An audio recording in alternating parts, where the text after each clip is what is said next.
আসসালামু আলাইকুম রহমতুল্লাহ। Hello everyone, আশা করি সকলেই সুস্থ আছেন, ভালো আছেন।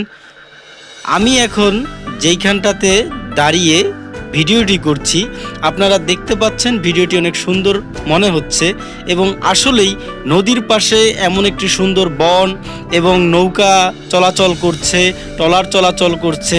আসলেই জিনিসটা অনেক সুন্দর এবং প্রাকৃতিকটা অনেক সুন্দর। আসলেই প্রাকৃতির মধ্যে থাকতে সকলেরই ভালো লাগে, এটা আমাদের সকলেরই মনের থেকে ভালোবাসা চলে আসে। সুন্দর একটি নৌকা, ডিঙি নৌকা যাচ্ছে, ট্রলার যাচ্ছে, পাশে একটি চর এবং বাগান অনেক সুন্দর এবং নদীর মধ্য দিয়ে যেতে আমাদের সকলেরই ভালো লাগে। তবে এই ভালো লাগার পিছনে আজকে কারণ আছে, এই কারণগুলো নিয়ে আজকে আমি আপনাদের সামনে আলোচনা করব। যেই বিষয়টি আপনাদের কাছে আমার উল্লেখ করার মূল বিষয় সেটি হচ্ছে এই সুন্দর ডান পাশে বাম পাশে কি সুন্দর চর দেখতে পাচ্ছেন আপনারা এবং পাশে কি সুন্দর বাগানও দেখতে পাচ্ছেন। এই বাগানগুলোর পেছনে সুন্দর একটি কাহিনী আছে, এই কাহিনীগুলো বলবো। এবং সবচেয়ে বড় বিষয় হচ্ছে এই বাগানগুলোতে সকলে মহিষ পেলে থাকে। যারা মহিষ পালে তারা সাধারণত এক দুইজন থাকে, এছাড়া কেউই এখানটাতে বেশি থাকে না। তবে এখনকার মূল বিষয় হচ্ছে এখানকার মানুষ বেশি চলাচল করে এই ট্রলারের মাধ্যমে। ট্রলার দিয়ে তারা এক জায়গা থেকে আরেক জায়গায় চলাচল করে। এইখানটা হচ্ছে ঘোষেরহাট, ভোলার চরপেশনের ঘোষেরহাটের যে এরিয়াটা, ওই এরিয়াটা দিয়েই মূলত এই ট্রলার দিয়েই মানুষ চলাচল করে।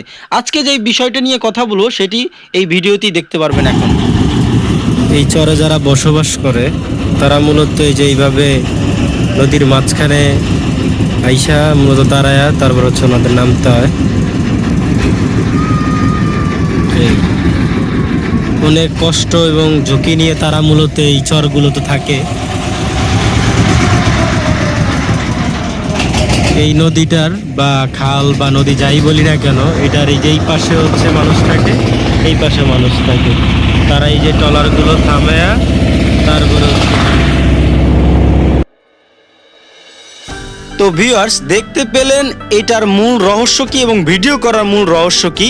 এই পারে হোক বা ওই পারে হোক, যারাই বসবাস করে তারা অনেক কষ্ট করে এই চলাচল করে এবং ট্রলারে উঠেন এবং ট্রলার থেকে নামতে হয়। ট্রলারে উঠতে হলে এই দেখুন দুইজন ব্যক্তি কত কষ্ট করে দূর থেকে হেঁটে এই ট্রলারে উঠার উদ্দেশ্যে মূলত এইখানে এসেছে।